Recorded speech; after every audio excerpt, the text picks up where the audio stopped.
ഏത് മെസ്സേജ് അയക്കുന്നുണ്ടോ, ഏത് മെസ്സേജ് എഴുതി വിടുന്നുണ്ടോ, വോയിസ് മെസ്സേജ് ഈ അയക്കുന്നുണ്ടോ? വയതും കേട്ടിരുന്ന വയറ്റിലേക്കൊന്നും ചെല്ലില്ല. ഈ പെരുന്നാളിന് മുമ്പേ ഇന്റെ പണിയൊന്ന് കഴിച്ചോണ്ടാ. എല്ലെന്നും ഇന്ന് വെള്ളിയാഴ്ച അല്ലേ? ഇന്ന് റംസാൻ മാസത്തിലെ അവസാനത്തെ വെള്ളിയാഴ്ച. അതിന് ജുമാക്ക് പോവാൻ എന്താ തടസ്സം?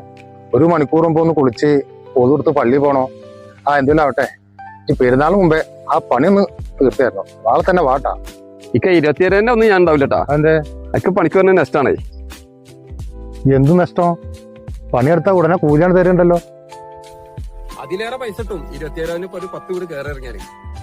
ഇവിടെ പണിയെടുത്ത് കൂലി വാങ്ങുന്നതിന് ഒരു അന്തസ്സുണ്ട്. ഇത് വീട് വിടാതെ കയറി ഇറങ്ങി. ചില ആളുകൾ നല്ല മനസ്സോടെ തരും, ചില ആളുകൾ മനസ്സിൽ വിചാരിക്കും ഇതൊരു ശല്യമല്ലോ ഒന്നും.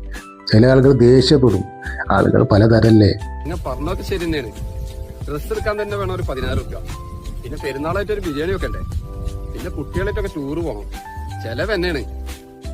ഇവിടെ നമ്മൾക്ക് പണിയെടുത്ത് കിട്ടുന്ന വരുമാനത്തിനനുസരിച്ച് ചെലവാക്കാൻ പാടുള്ളൂ.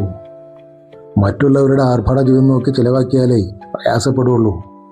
തൊക്കിലൊതുങ്ങിയതേ താങ്ങാൻ പാടുള്ളൂ. ആലോചിച്ച് ജീവിക്കുക. കൂടുതൽ ആലോചിക്കാതെ എൻ്റെ പണിയൊന്ന് പെട്ടെന്ന് വന്ന് തീർത്തുതാ.